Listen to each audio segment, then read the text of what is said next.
Abram suas Bíblias lá em Malaquias, capítulo 2.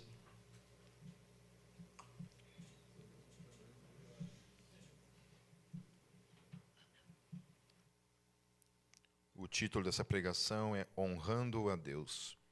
Vamos orar mais uma vez. Pai, nós queremos te agradecer mais uma vez por estarmos aqui diante da Tua Palavra. E pedimos, Senhor, que a Tua Palavra fale conosco. Que a Tua Palavra ela foi revelada a todos nós, Senhor, para que a gente pudesse, Senhor, ser orientado por ela, exortado e edificado sobre a Tua Palavra. Por meio do Teu Espírito, Senhor, fale conosco nessa noite. Em nome de Jesus. Amém. Então, só lembrando de domingo passado, quando nós tratamos o capítulo 1, nós vimos que Deus falou para Judá a questão de que ele amava Judá. Então, tudo aquilo ali vinha como decorrência do amor de Deus. Então, Deus estava exortando Judá acerca do pecado que eles estavam cometendo, né? Dos erros que eles estavam cometendo, e especialmente porque a resposta que eles estavam dando para o amor de Deus era o quê? Eles estavam oferecendo para Deus ofertas porcaria. Deus tinha estabelecido que para ele, para Deus, todo o culto, todo o rito deveria ser oferecido com o melhor, com as primícias e não com a sobra, não com o que restava. E deveriam ser animais perfeitos, sem mancha, sem nenhum defeito. E eles estavam fazendo justamente o contrário. Eles não estavam mais oferecendo as primícias, eles estavam oferecendo animais cheios de defeitos do que sobrava, né? E a gente viu toda a indignação de Deus em relação a essa atitude que eles estavam tendo diante de Deus, né? Porque o altar era literalmente a mesa de Deus. Era onde a gente oferecia a Deus o alimento, né? Para que Deus comesse daquele alimento, para que a ira dele fosse, de alguma forma, suprida. Porque a ira dele caía sobre o holocausto, sobre aquilo que era oferecido, sobre as ofertas. Amém? Porém, eles faziam o quê? Ofereciam animais todos cheios de defeito, né, e coisas assim. E aí, no capítulo 2, o profeta, Deus falando por meio do profeta Malaquias, vai continuar exortando Judá, que nesse tempo também passou a ser chamado de Israel. Ok? Então, quando a Bíblia aqui, a partir desse momento, fala Israel, não está falando mais das 12 tribos.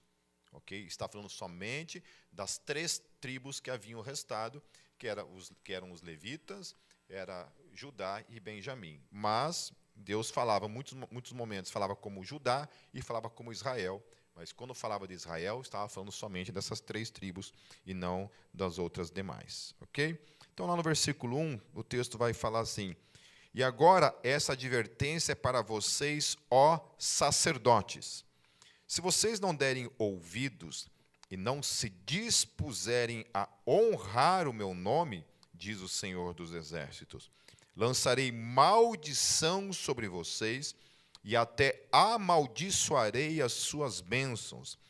Aliás, já as amaldiçoei, porque vocês não me honram de coração. Então, a gente sempre pensa em Deus, e eu acho que mais do que nunca a gente vive um momento histórico, político, cultural, onde tudo magoa, tudo machuca, e muitas vezes a gente transfere uma ideia, um evangelho para o mundo, de um evangelho fofinho, né? Num evangelho onde Deus é um Deus que aceita tudo, porque tudo é pela graça. E o que nós vamos ver nesse capítulo é que a coisa não é bem assim. Porque tudo isso daqui precede um momento que depois o profeta vai tratar no capítulo 3 e no capítulo 4, né, que é a questão da vinda do Messias, daquilo que ia acontecer. Mas até aqui, Deus está tratando daquilo que é antes, né, de uma postura que Judá estava tendo e que parece muito com o momento que a gente está vivendo, onde parece que a gente relativizou o evangelho, a gente deu uma espécie de teologia liberal em cima do evangelho, né, e a gente hoje praticamente acata tudo em nome do Evangelho, porque tudo é válido. Então, para não machucar o sentimento das pessoas, a gente não pode usar certos versículos da Bíblia, né, certos textos da Bíblia, ao ponto de até a Xuxa agora se achar teóloga e querer, de alguma forma, né, dar pitacos acerca do que a gente pode ou não pode falar.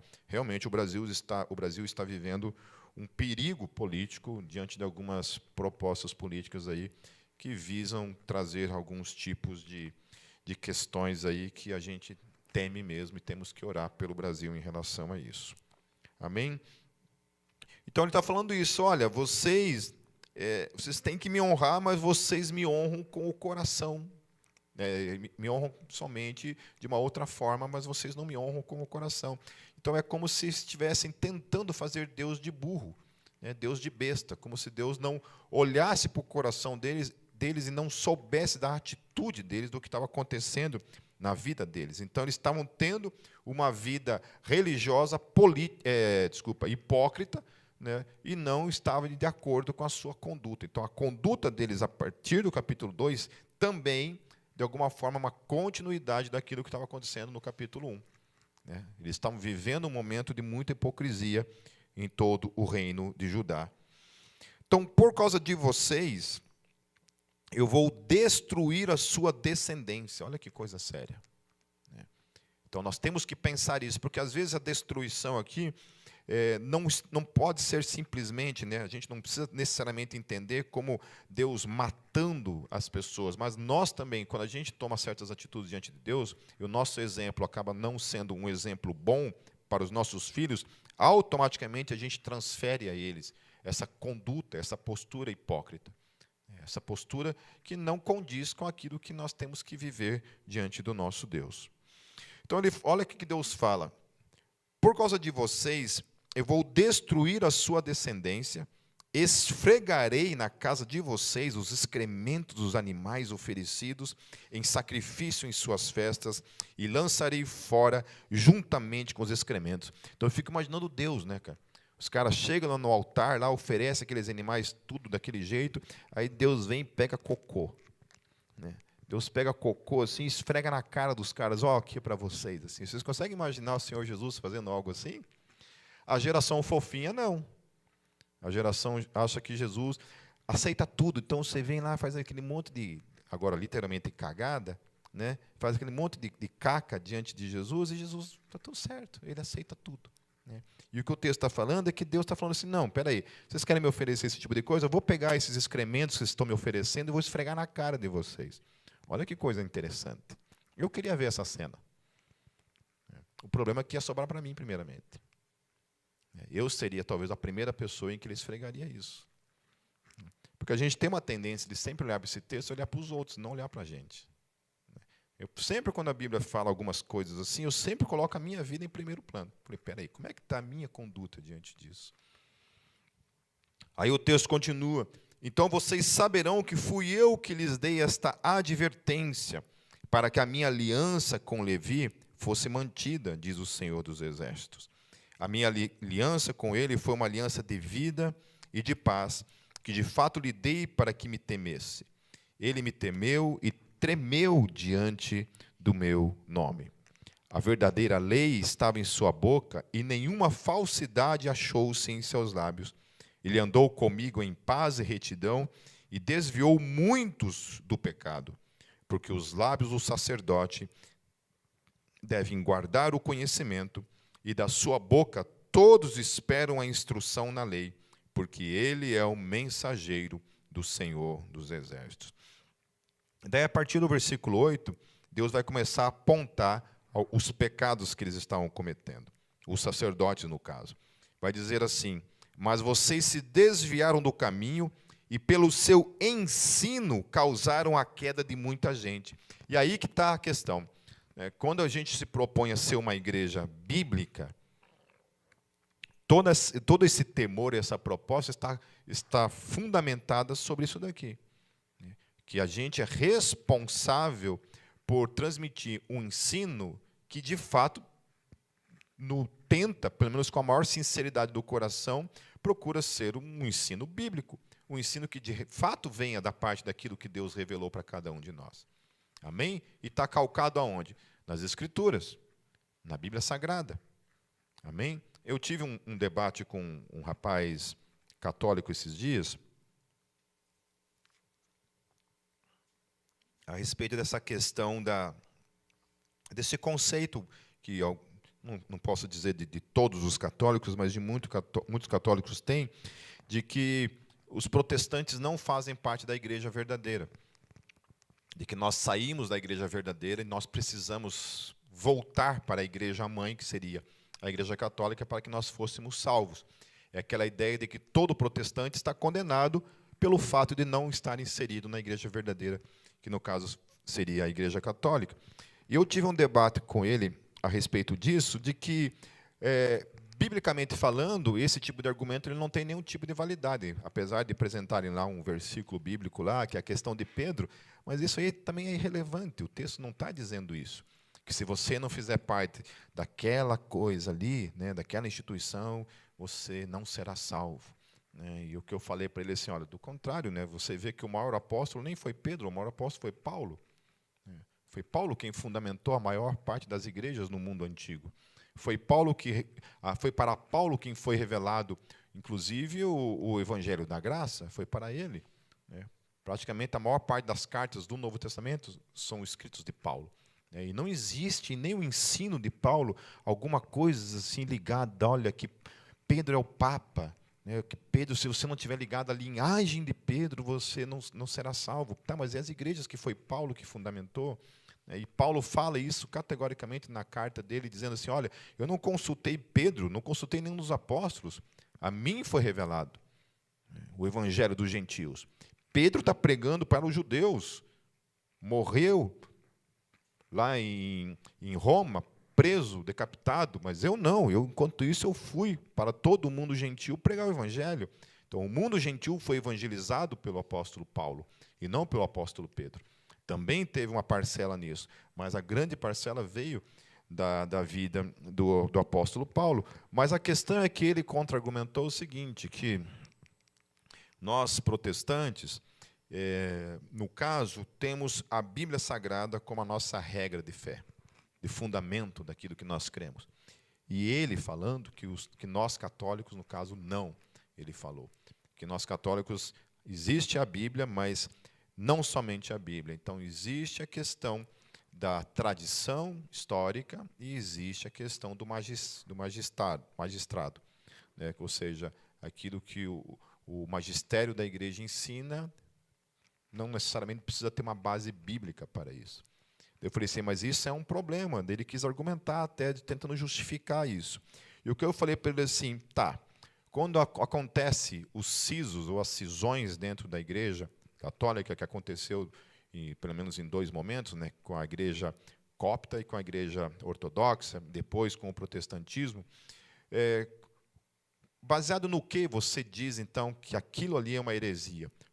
E baseado no que a igreja, durante todos os seus concílios que a igreja teve, como que ela chegou à conclusão de que aquilo era uma heresia ou não?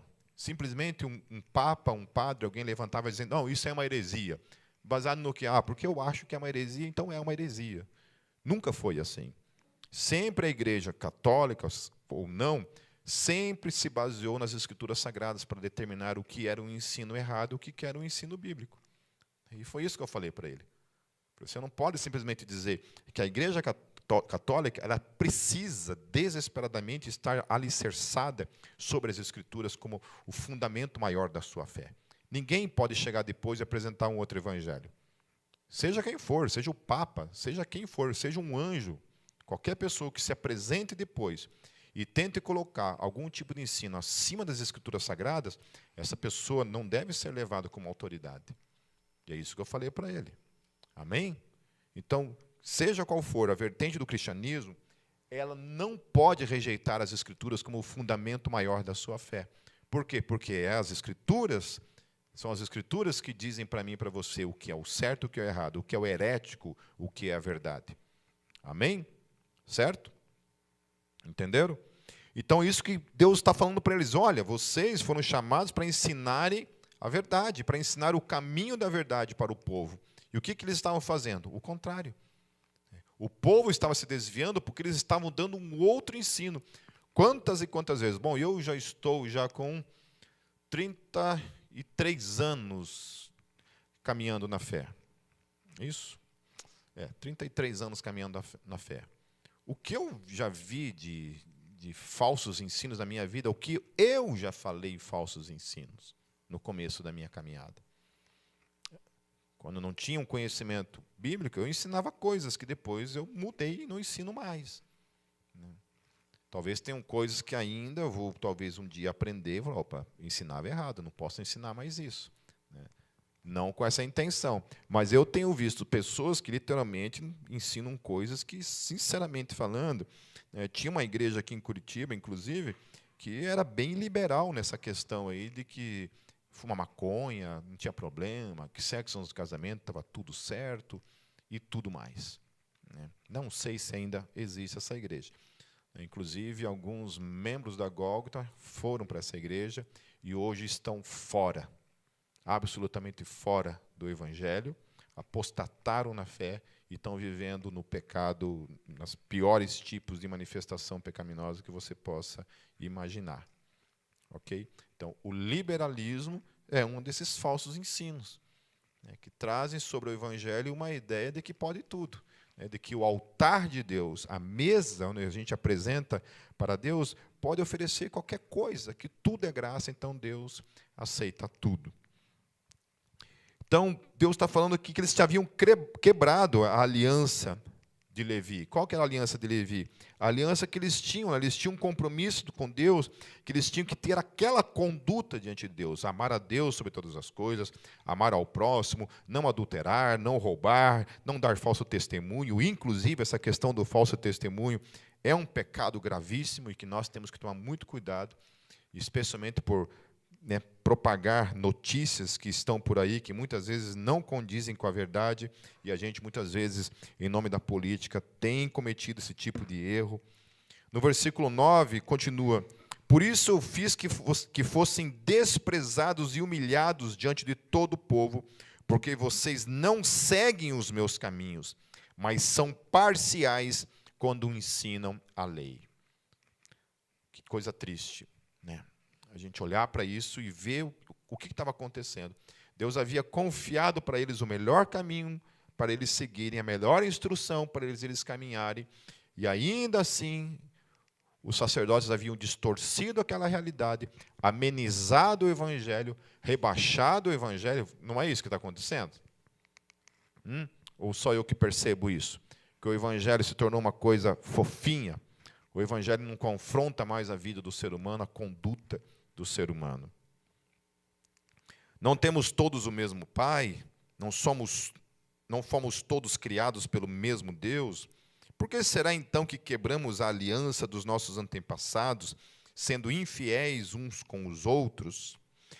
Quando aqueles homens ensinavam o povo que Deus aceitava qualquer porcaria no altar, então Deus supostamente aceitaria os seus pecados do mesmo modo, inclusive seus divórcios, a ponto que aqueles homens estavam casando com mulheres estrangeiras, como vai falar no versículo 11. Deus vai falar, Judá tem sido infiel, uma coisa repugnante foi cometida em Israel e em Jerusalém. Judá desonrou o santuário que o Senhor ama. Homens casaram-se com mulheres que adoram deuses estrangeiros. Uma coisa que a gente vê sempre acontecendo é essa coisa de cristão casar com um não cristão e achar que está tudo certo. Achar que está tudo certo. Mais uma maneira fofinha, de fofuzizar o Evangelho. Inventei esse novo verbo aí, Deixar mais fofinho o Evangelho é isso daí. Eu vivo o amor, eu sou de Jesus, mas a pessoa que eu amo é do Satanás, mas não dá nada, a gente faz uma mistura do Satanás com Jesus e está tudo certo. Não tem problema nenhum casar com o Satanás. certo? Não tem problema nenhum. Casar com o filho do diabo. Vamos lá. Então, entende dessa forma, né? E vice-versa. O Pipo está sendo muito radical. Eu não estou sendo radical coisa assim nenhuma. Eu só estou ensinando o que as Escrituras ensinam. Deus abomina esse tipo de relacionamento, meus queridos. Tá bom? Deus abomina, é indesculpável. Um cristão deve casar com outro cristão. Eu que falo isso? Não, o apóstolo Paulo fala que se uma mulher está lá casada com um ímpio, né, veio para o evangelho dessa forma, e o marido morre e ela se torna viúva, se ela casar de novo, o apóstolo Paulo fala assim, que ela case com alguém do Senhor. É isso. Essa é a orientação. Amém? Para muita gente, não dá nada, depois Deus converte o coração. É tipo assim, né? Vai lá, peca e depois Deus que conserte a cagada, né? Pode falar cagada no púlpito? Pode. A defecada, pronto.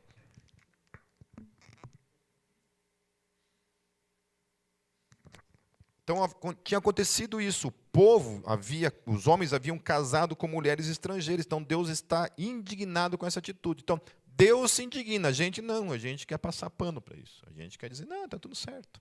Não tem problema nenhum. Meu Deus, eu fico pensando, né, se a Cátia estaria comigo se eu não fosse cristão. Já chacoalhou a cabecinha desse jeito lá. Eu fico pensando, meu Deus, eu já sou meio endemoniado. Tem dia que se manifesta meio, viu, senhora? Tem dia que é mais, tem dia que é uma legião, mas eu fico pensando, se eu sou desse jeito, tendo Jesus na minha vida, tendo o Espírito Santo, eu fico imaginando como é que eu seria sem o Espírito Santo. Como é que eu seria? E, peraí, somente homens não, mulher também. Né? Tem umas irmãs aí que, olha, está em Jesus, mas questionável.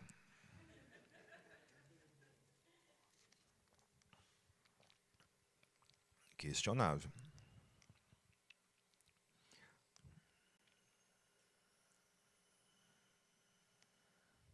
Então, como Deus, na mente deles, Deus aceitava tudo, então, um pecadinho a mais, um pecadinho a menos, qual a diferença fazia, né? Se Deus podia aceitar aquele monte de excremento sendo oferecido como comida para ele, aquele monte de lixo sendo oferecido para ele, né? Por que não o meu pecado? Por que não a minha pecaminosidade sendo vivida todo dia? Por que não? Essa era a concepção que o povo estava vivendo e que muitas vezes a igreja está vivendo. Às vezes eu estou vivendo. Estou vivendo nesse tipo de alienação, de pensar que por causa da graça eu tenho o direito de viver um tipo de conduta a qual não condiz com o Evangelho. No versículo 13, a outra coisa que vocês fazem, olha que coisa interessante. Enchem de lágrimas o altar do Senhor. Choram e gemem, porque ele já não dá atenção às suas ofertas, nem as aceita com prazer.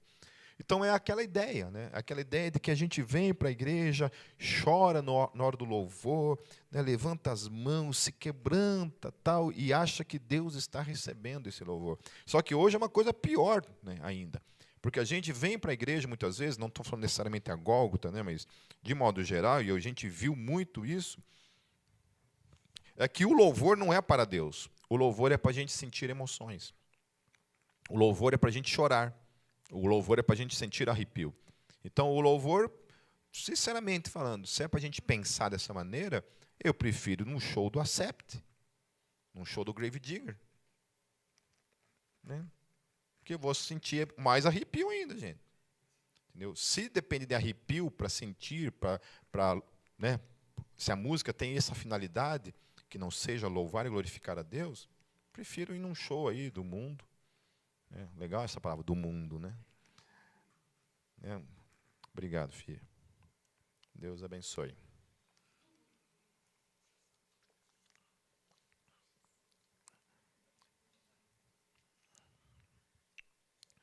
E vocês ainda perguntam por quê? Ou seja, por que Deus está desprezando o seu louvor e a sua adoração?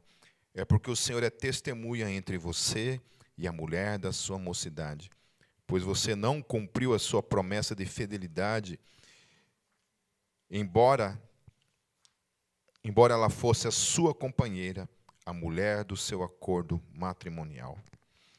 Não foi o Senhor que os fez um só, em corpo e em espírito, eles lhe pertencem. E por que um só? Porque ele desejava uma descendência consagrada. Portanto, tenham cuidado, ninguém seja infiel à mulher da sua mocidade. Eu odeio o divórcio, diz o Senhor, o Deus de Israel, e o homem que se cobre de violência, como se cobre de roupas, diz o Senhor dos Exércitos. Por isso, tenham bom senso, não sejam infiéis. Vocês têm cansado o Senhor com as suas palavras. Como o temos cansado, vocês ainda perguntam, quando dizem, todos os que fazem o mal são bons aos olhos do Senhor, e Ele se agrada deles, e também quando perguntam, onde está o Deus da justiça? Então havia uma contradição, porque eles estavam vivendo um tipo de fé liberal, onde o pecado estava liberado, geral, né, podiam pecar de todas as formas, que Deus não estava nem aí para o pecado do povo, certo? E além de tudo isso, eles ainda se achavam no direito de questionar Deus por certas coisas que aconteciam na vida deles, que era consequência do pecado deles. Você já conhece gente assim? Que vai, faz a burrada, faz o erro, quebra, se arrebenta, né? E depois fica bravo com Deus porque se arrebentou, porque quebrou a cara, porque não buscou o conselho do Senhor. Olha, querido, sério mesmo, eu estou com 33 anos de fé e 22 anos como pastor dessa igreja. Nossa, eu confesso que esse negócio de conselho é uma coisa complicada, né? Porque, cara, quantas e quantas vezes a gente deu um conselho e a pessoa fez justamente o contrário de tudo aquilo que você falou. E se arrebentou. E dentro de mim falou, bem feito. Glórias a Deus. Que se arrebente. Brincadeira. Mas é verdade.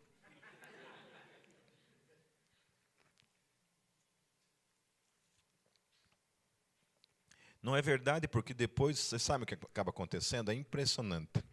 Porque a gente, assim, uma das coisas, às vezes, o Lucas, né? O Lucas tem o desejo de ser pastor, tadinho.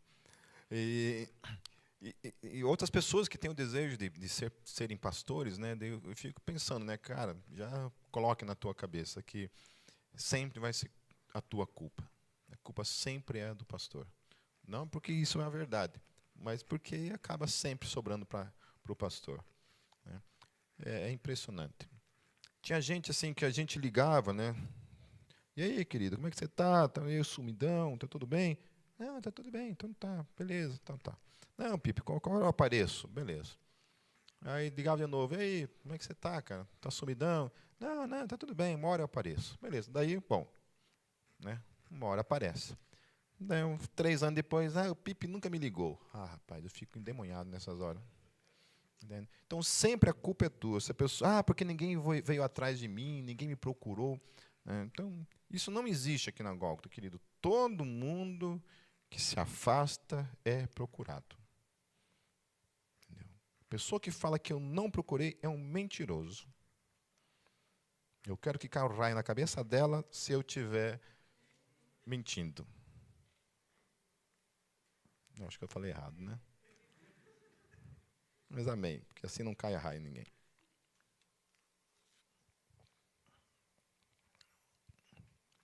Então, no capítulo 3, continuando, a partir do versículo 7,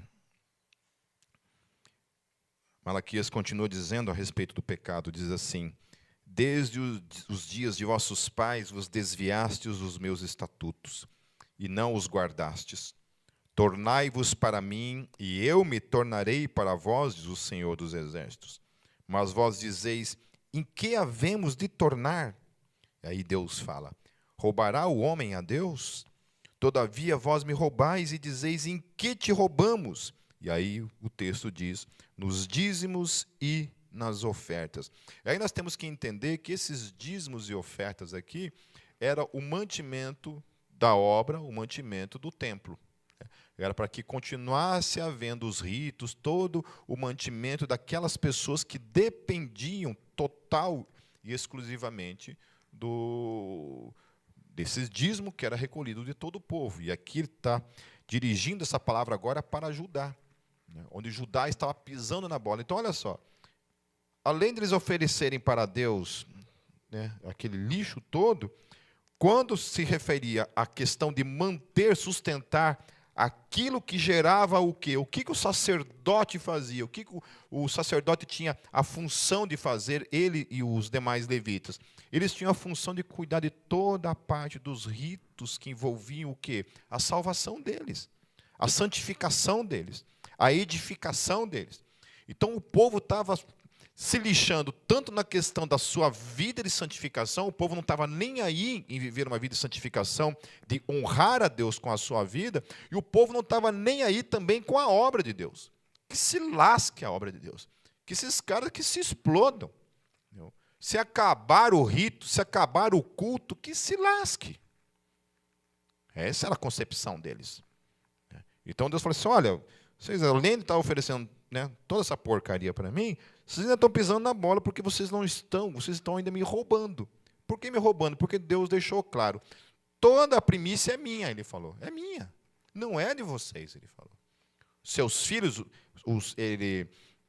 os primogênitos são meus. Ele falou assim, olha, vamos fazer o seguinte, né, para que todos os primogênitos que nascem não sejam meus, então eu vou fazer o seguinte, eu vou usar somente os levitas. Então agora todos os levitas são meus.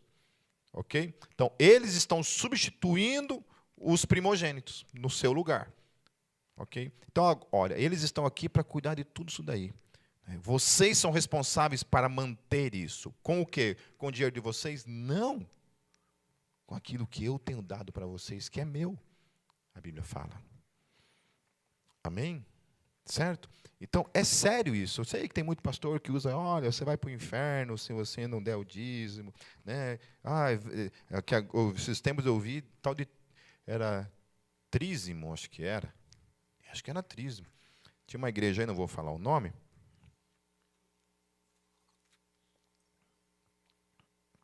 Mas veio um cara e falou, cara, fizeram uma campanha de trízimo na igreja. Né? Qual que era a ideia? 10% para o Pai, 10% para o Filho, 10% para o Espírito Santo. Então, isso aí meio que não existe, porque o Deus é um só. Né? Então, é só dízimo mesmo que a Bíblia trabalha e nada mais além disso.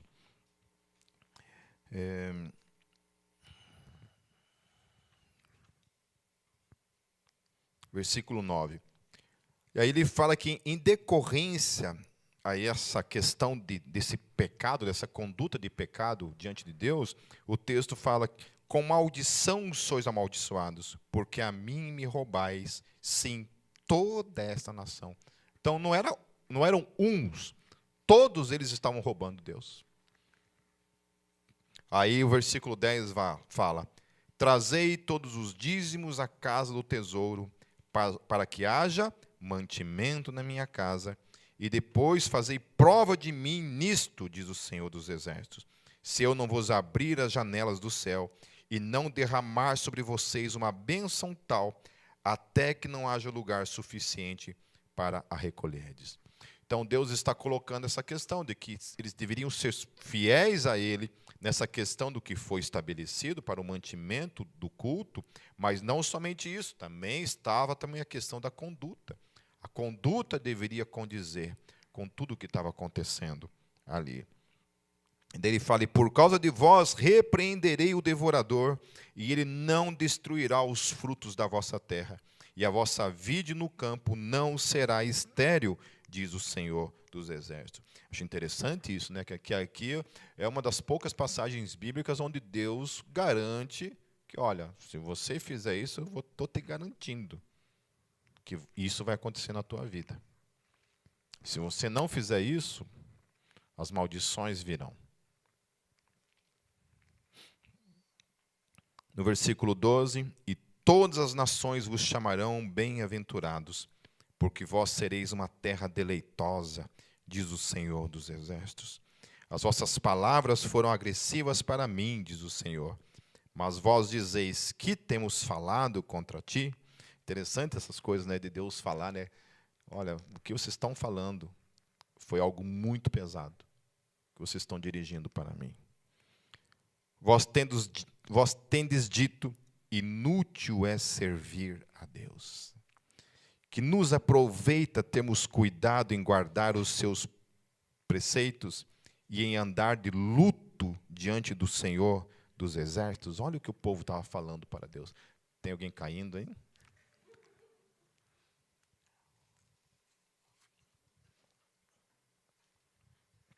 Olha que eles chegaram à conclusão de que era inútil servir a Deus. E por que era inútil servir a Deus? Porque eles podiam fazer qualquer coisa para Deus, oferecer qualquer coisa, viver as suas vidas.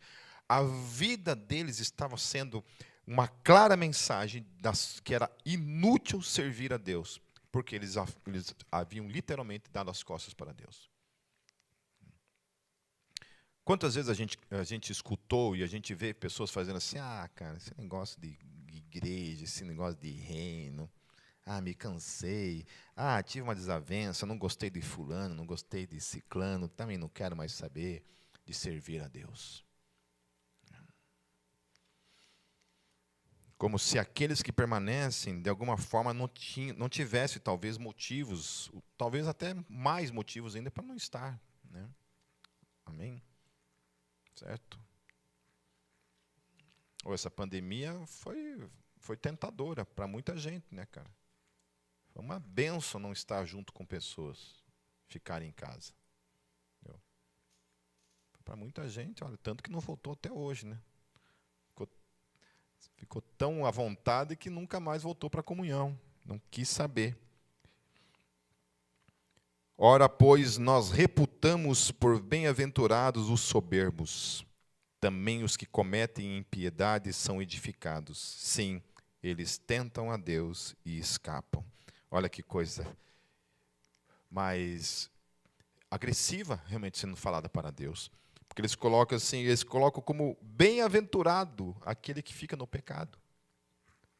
E não aquele que busca viver uma vida de santificação. Como que está a nossa vida, queridos? Como que está a tua vida? Nós temos sido um povo que temos honrado a Deus com as nossas vidas. Temos tido alegria, prazer em servir ao nosso Deus. Ou estamos cansados de servir a Deus. E uma resposta clara disso tudo tem sido a nossa conduta. O pecado, ele joga sujo mesmo com cada um de nós. A gente vai realmente se acostumando com certas coisas.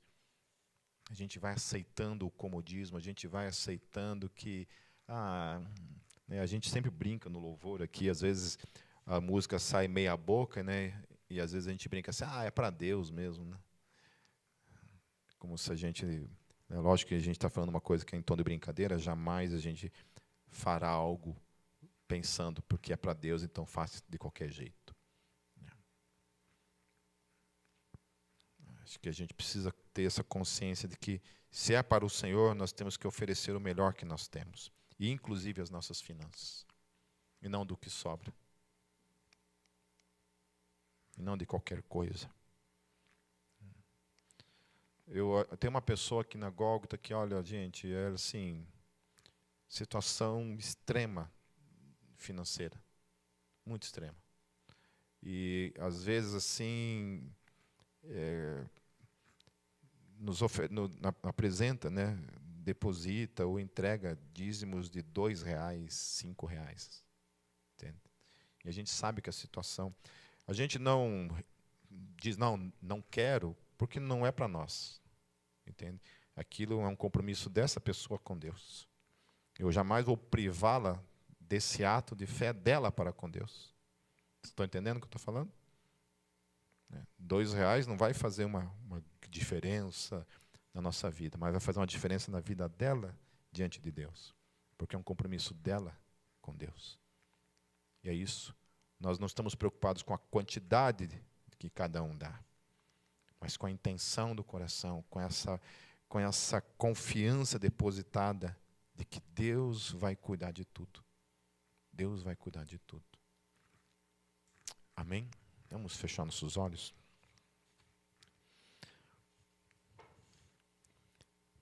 Pai, nós queremos te agradecer, Deus, mais uma vez, que o teu Espírito tem sido tão gracioso com a gente,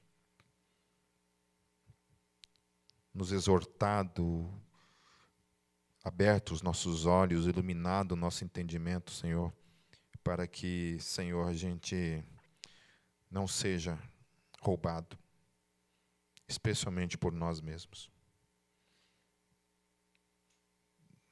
Deus, constrange o nosso ser, se nós temos aceitado pelas nossas vidas, Deus, de que nós podemos, uma vez que temos conhecimento da verdade, a revelação do Evangelho, da graça, daquilo que o Senhor fez por cada um de nós, Deus.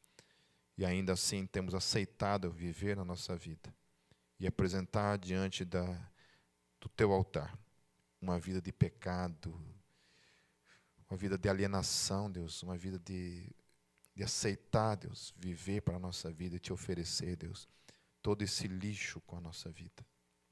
Tem misericórdia de nós, Senhor. Tem misericórdia de nós também, Senhor, quando a gente é avarento e a gente é escravo daquilo que a gente coloca em primeiro lugar do que as coisas do teu reino, Senhor. Quando a gente opta por servir o nosso coração, os nossos sentimentos, a nossa vontade, ao invés de servir o teu reino, Deus, porque algum pecado em nossa vida nos impede de te servir, ou muitas vezes algum pecado nos leva, Senhor, a uma situação em que a gente se acomoda, Deus, e prefere o pecado ao invés de estar na tua casa, te servir e te amar, Senhor. Deus, sabemos também que o Senhor é Jeová Jireh, aquele que é o provedor de todas as coisas em nossas vidas. Nós precisamos retornar, Senhor, ao primeiro amor. Retornar aos princípios da fé, Deus, de que nós caminhamos por fé. Fé e confiança no Senhor, de que o Senhor cuida de todos nós. O Senhor é a nossa vida. Em Ti nós nos movemos, Senhor. Em Ti nós subsistimos, Senhor. Tu és o nosso tudo, Senhor Jesus. Espírito Santo, você habita em nós e você cuida de nós. E tenha misericórdia, Senhor. Sem nós temos permitido em nossas vidas, Senhor, toda sorte de pecado, a falta de fé e confiança na Tua provisão e o Teu cuidado. O Senhor nos desafia, Deus, a essa caminhada de fé, porque o justo viverá pela fé. Em Teu nome, Jesus. Amém.